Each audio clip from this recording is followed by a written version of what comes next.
Now today I thought I'd talk to you guys about the mini budget that was announced by Kwasi Kwarteng, the Chancellor for the UK, last week. Now I'm going to be talking about it from my perspective and really talking about what it may mean for some contractors. Now, of course, the mini budget is essentially a smaller budget that discusses plans to change policy in terms of the economic affairs of the UK. Now, some may see it as this is an emergency budget in response to the recession that will be hitting our economy very, very soon. Now, for those who don't know, recession is described as the country declining in GDP, so that's gross domestic product, over the last 2 quarters or over the last 6 months. So effectively, they're not in positive, they're losing money, so to speak. Okay, and this is due to various different reasons. The pandemic is a reason for this. This is also due to the war in Russia and all these other things that affect us in different ways. Now, policies that have been implemented based on this mini budget are very similar to some of the policies that were implemented back in 1972, definitely before I was born. And some have lauded that those different policies that were put into place created a bubble that burst, and it wasn't very good news. But I just wanted to bear in mind that in that situation, the Bank of England, which is essentially the central bank for the UK, wasn't really tied to the policies that were being made back then. It was slightly different in that sense. Some have lauded these policy changes as trickle economics, so effectively benefiting the top and it trickles down to the poor of our society. However, some may argue, is it even trickling at all? And to put it in plain English, it looks like those who are making a certain amount over a certain threshold are probably going to, or most likely will, not even probably, they will benefit from this because of some of the changes to tax. And again, I'll talk about some of this stuff in this video. Now, of course, there are many contractors who make very, very good incomes pro rata. Okay, so this is assuming that you're working a 9 to 5, 37 and a half hours, 48 weeks of a year as an example. Okay, but of course we know that isn't a perfect scenario for most contractors. So I'm going to be talking from that standpoint and giving you an idea of what all of this may mean for you. Now, I want to make this clear. From what I've understood, nothing has really changed for those who are less advantaged from a financial standpoint in our society. And that really doesn't bode well for myself and many other people. However, again, I'm not a politician. These are just me airing my views. The attempt to do this is to try to incentivize and encourage an entrepreneurial spirit. It's trying to incentivize investment. It's trying to get more money pouring into the system. However, how that money is poured into the system is amongst many different forms of questions. And so just bear this in mind when I'm discussing some of these points with you on this video. The next point is, how is all of this stuff going to be paid for? Now, what comes to mind for me, and again, I'm not an economist or an accountant or a financial advisor, but what comes to mind is that, number one, there is going to be some sort of hard bill paid for at some point through the form of taxes in the future. Okay, so again, the majority who are the poor in society will suffer for this. The second thing is probably through gilts and bonds. So gilts and bonds are just a fancy way of saying, the government wants to take a loan out from really wealthy organizations, individuals, or whatever it may be to support them to really throw out their plans. Okay, really sort of produce their plans. And of course, with any loan, it needs to be paid back in some way, shape or form. There needs to be a healthy way to pay back all of these monies, should we say. The third potential option is if the Bank of England go, oh wow, this is quite ambitious. We need to slow things down before we increase the inflation rate to something crazy. Now, just to give you an idea, inflation is currently at, I think, 9.9% based on the Bank of England figures. This is as of 14th of September 2022. Now, inflation gives us an idea of how strong a currency is or how well our monetary supply is. So, for example, if let's say, for example, plantain. I know some West Indians call it plantain, but I'm going to say plantain. Plantain, for those of you who don't know, is a family of the banana. Okay. If plantain was 4 plantains for £1 and inflation was 10%, then that means for 4 plantains for £1, it would be £1.10 instead. So it's increased by 10p. And so, in terms of like what different banks are trying to do, they're trying to make sure that inflation goes down to the recommended rate of 2%. Now, not every country does that, but most countries do this. And so in order to allow that to happen, a bank responds, a central bank at least, responds by increasing interest rates to stop people from spending, which kind of locks the money supply, so to speak, okay, and helps to restore things back to a normal, quote unquote.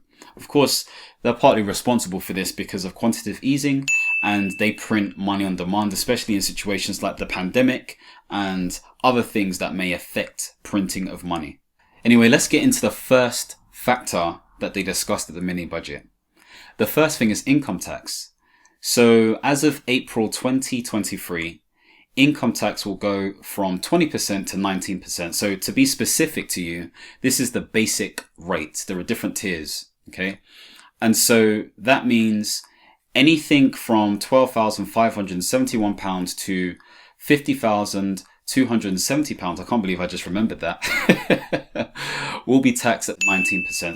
So anything made from £0 to £12,570 is still tax-free, okay? So you won't be taxed on that at all. So there's been a change there. So again, everyone benefits from that. It's not a huge change, but it is a change nonetheless. The next big change is that any money made from £50,271 plus will be taxed at 40% only.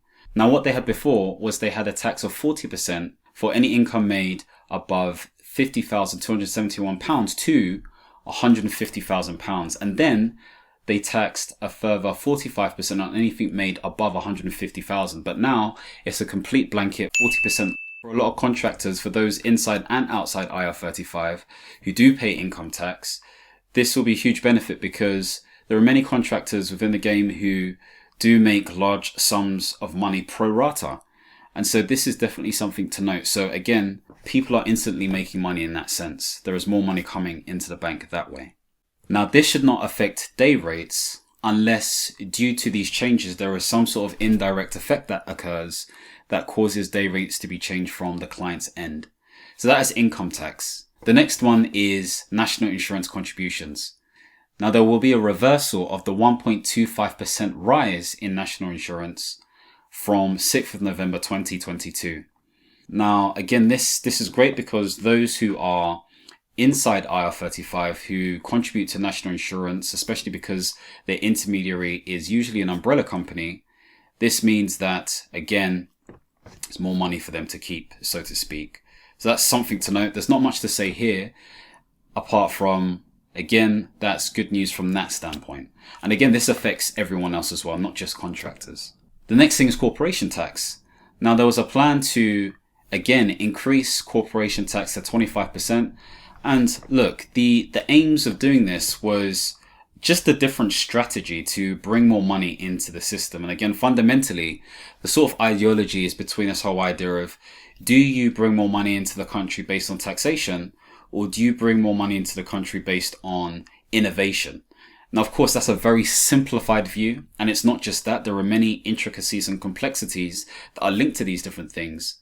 But that is the general gist and idea anyway. And so with that in mind, there will be no changes to the 19% corporation tax that we currently have at the moment for businesses. Of course, if you're outside of IR35 using a limited company, then it remains the same at 19%. Next, we'll talk about benefits. So for those who are on a benefit system, they're looking to put in tighter policies and rules around individuals showing commitment towards the job search. Now, of course, as you know, as contractors, we can be out of work, usually not for too long, and many contractors have enough savings to afford a gap in employment for a month, 2 months, or even 3 months or plus. And this is the beauty of contracting if you have the financial savviness or situation to enable that to happen. Now, of course, I always advocate if you're in a situation where you're out of contract and it's difficult to find one, focus on your CV, see if you can upgrade it by using a CV writing service, or you should reach out to your community, such as on LinkedIn or other past employers, to see if there is any work available. But of course, brokering good, healthy, natural relationships and conversations, and also checking different agencies. You can always check the Crown Commercial Services to see which different agencies are on their frameworks and are more likely going to help you find a job or position where you can make money as a contractor. So the other thing to say about benefits is that for those who are aged over 50, if you're on a benefit system, there's going to be more time spent with coaches to enable you to have the right support to find different jobs that suit you as well. So these are some good changes, some may argue frustrating changes towards the benefits system. Now, before I continue, if you're interested in becoming a contractor and you're a full-time employee, then you may want to check out my independent consultant course, A Contractor's Guide within the UK. Again, this is a comprehensive guide that really explains the steps required in order for you to be a professional contractor. So if you're tired of being in a space that you're in and you want a better sense of flexibility and increased compensation for what you do, then click on the link below to find out more and get started on this course. Now, before I continue with this video, comment below and let me know your thoughts on the mini budget and how it impacts you. The next thing, which many of you have been waiting for, is the changes to IR35. Now, Kwasi Kwarteng basically said that the IR35 rules for off-payroll workers will be simplified. So he used the word simplified, and essentially how people have interpreted this is that it will revert back to the IR35 2000 regulations, which essentially means that contractors will now be responsible, as they were before 2017, for determining their IR35 status. So this change comes into effect in April 2023. And essentially it means that, again, contractors will be able to determine whether their work is inside or outside of IR35. And the reason this is happening is because he states that this will free up time spent and wasted, financially at least anyway, on trying to determine this using third parties, etc., etc. Now, this is something that the contracting community, of past at least, will definitely celebrate and appreciate. I'm not going to pretend like I'm a veteran in the game to appreciate it enough.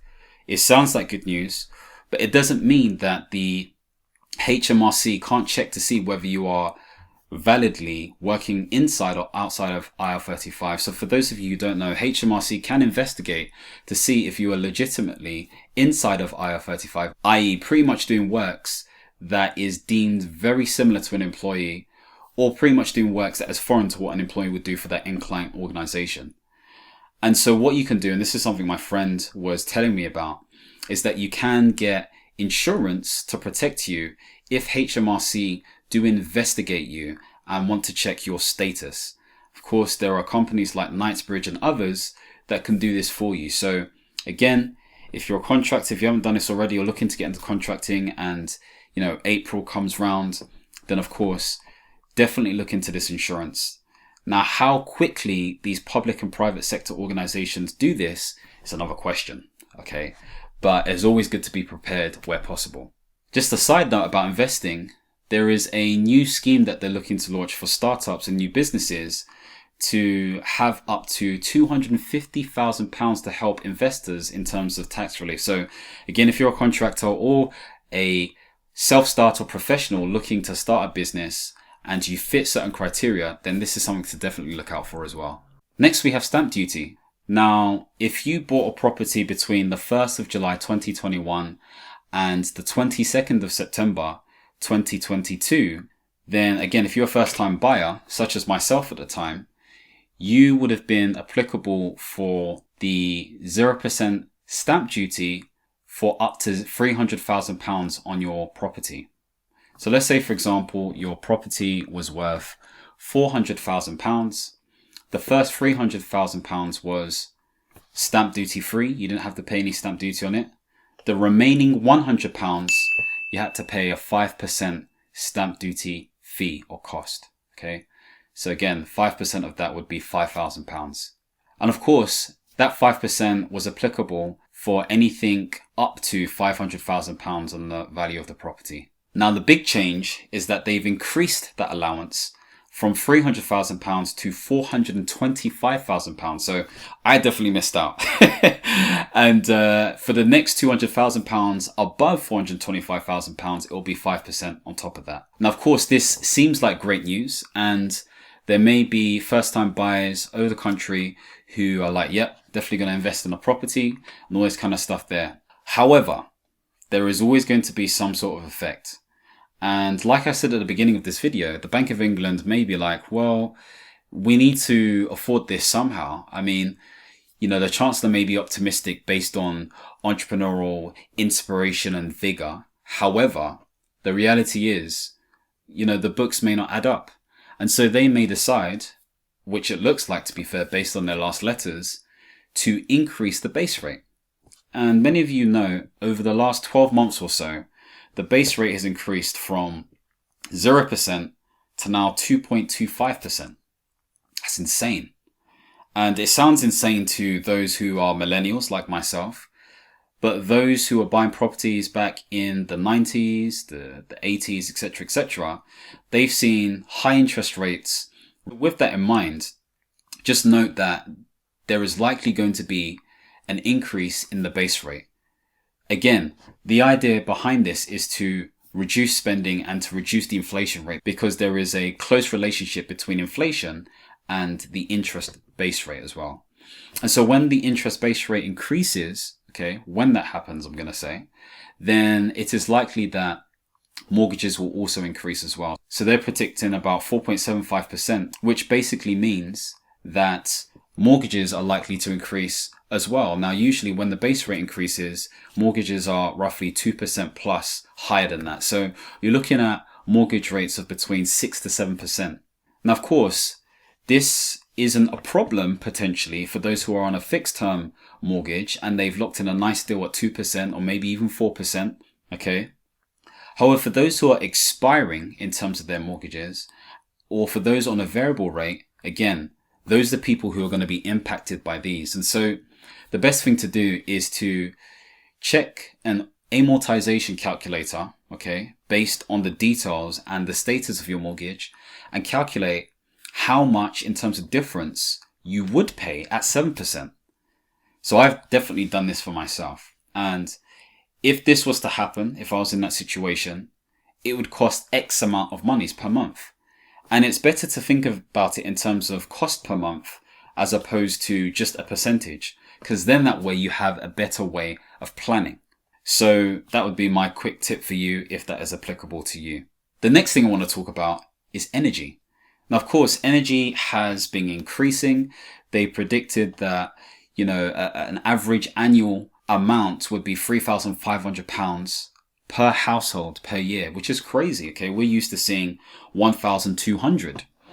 Now, when Liz Truss came into government, she said that there would be a freeze on the energy bills, which is great news to hear. And that cap would be at 2,500 per year. Now, that's still pretty expensive. That's roughly about £200 per month.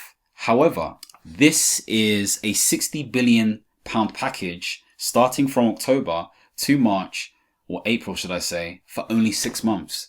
And there's been no talk about what's happening in terms of the mitigations after those 6 months.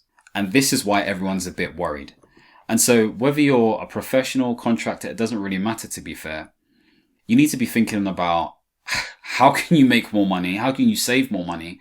How can you have the right insurances in place? Like, be prepared, because the art of preparation reduces or minimizes any form of heavy blow. This will probably be one of the worst types of recessions, possibly a depression, some are asking, in some countries, that we may ever face because of the way the money system is. And the only way to relieve this is if habits, minds, and attitudes change, or we have a completely different monetary system. Now, of course, Kwasi Kwarteng delivered this. We saw changes in the value of our currency, the pound sterling. On the same day, it was a drastic dip. Again, I haven't checked up to see what it's looking like right now, but this indicates that investors, traders, they're concerned. Now, he was questioned to see if there has been a full report by the OBR, so the Office of Budget Responsibility, in terms of their take on all of this. And he has stated there will be a full report at the end of the year. Interesting to say the least. However, take this information as you will. Each person is individual and each person will take this a different way. And it's about ensuring that we have the right level of financial literacy, whether you're a professional or not, whether you're trained in this or not, to understand how you can move forward. Again, if you're interested in becoming a contractor, especially during these times, then make sure you check out the independent consultant and click on the link below to find out more information. If you want to see more videos like this, don't forget to subscribe and hit the notification bell. And as always, my friends, understand, reach, and expand. Peace.